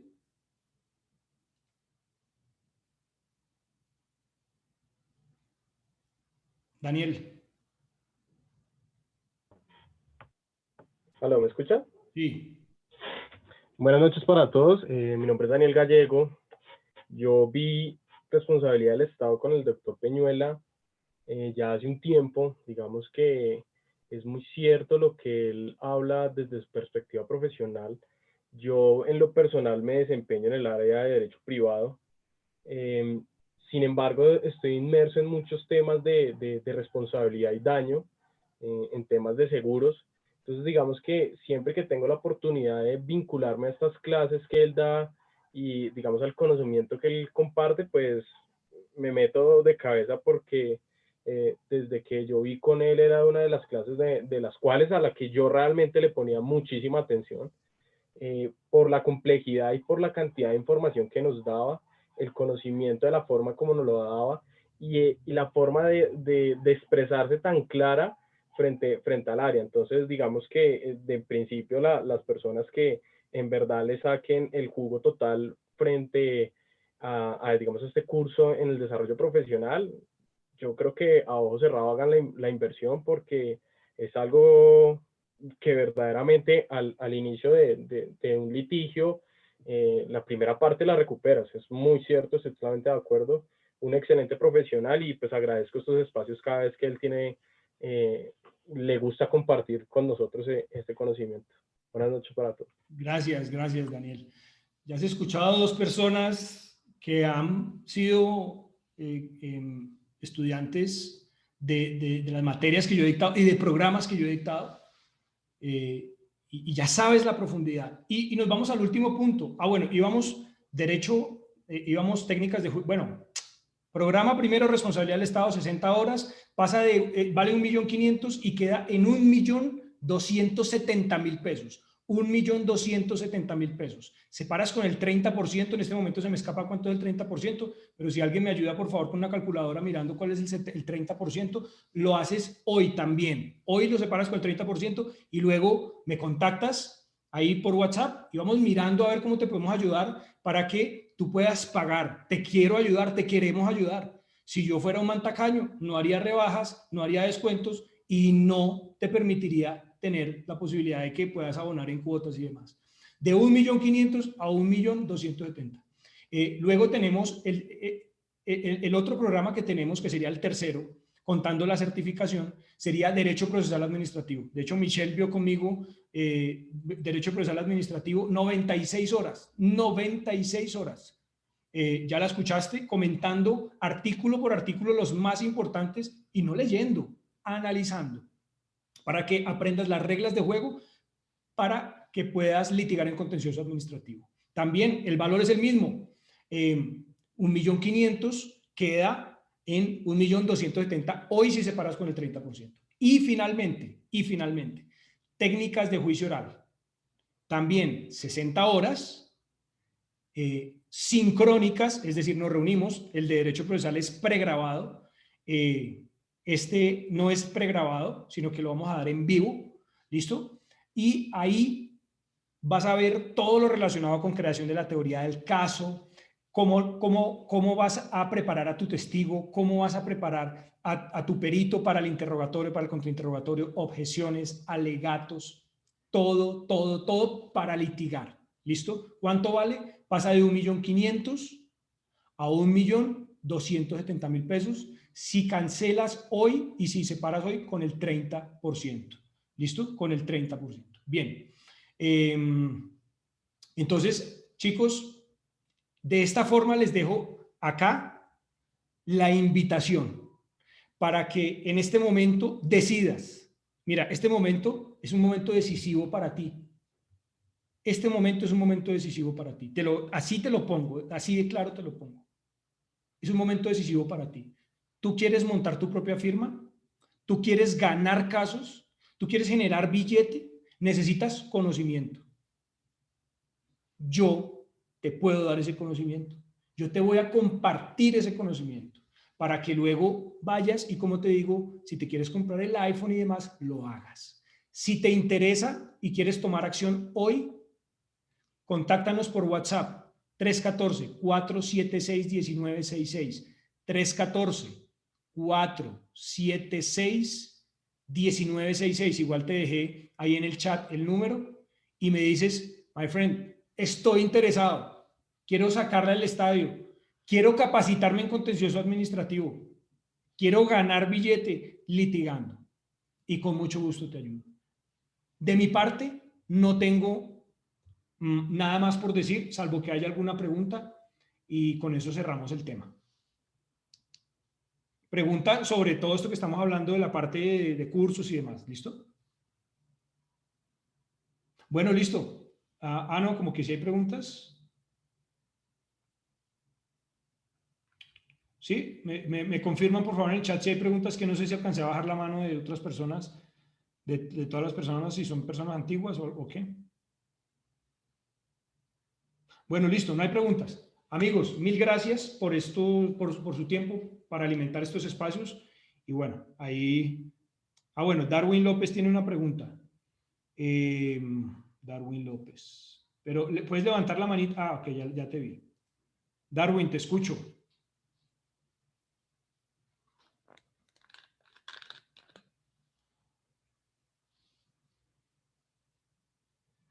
Darwin.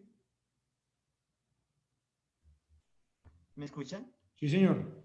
Ok, buenas noches, doctor, y gracias por el momento que nos dio de conocimiento. Con mucho gusto. Profesor, una pregunta es sobre la certificación de responsabilidad del Estado y liquidación de perjuicios. ¿Sobre la qué? ¿Sobre la qué? Sobre la certificación de responsabilidad del Estado y liquidación de perjuicios. Ok. ¿Este es pregrabado o es dictado en vivo? Listo. Dos comentarios en relación con ese tema, y es, ojo, no tienes que ser egresado para poder hacer la certificación. ¿Listo? Primer punto. Segundo punto. De los 3 programas que componen la certificación, es decir, la certificación está compuesta por los 3 programas que te acabo de mencionar. La certificación tiene 216 horas, que está 60 responsabilidad del Estado, 60 de técnicas de juicio oral y 96 de derecho procesal administrativo. La única que es pregrabada es derecho procesal administrativo. Las otras son sincrónicas. Bueno, gracias por la pregunta. Aprovecho a decirles lo siguiente. ¿Cuándo son? Las clases son las que son sincrónicas, no grabadas. Las grabadas las ves a tu antojo y a tu ritmo. Las que no son grabadas, es decir, que nos reunimos, son martes y jueves de 5:30 de la tarde a 9:30 de la noche. Martes y jueves durante 4 meses, para que salgas de esa vaina rápido y comiences a reconvertir toda esa información en dinero. Porque ¿qué sacamos ahí un año? No, 6 meses, salimos en 6 meses de esta vuelta rápido y luego ya tienes la información para comenzar a convertir la información en dinero. No sé si con eso te respondí la pregunta, Darwin. Sí, señor. Muchas gracias. Vale. Listo. Muchas gracias, chicos. Nos vemos por interno. Un abrazo. Chao.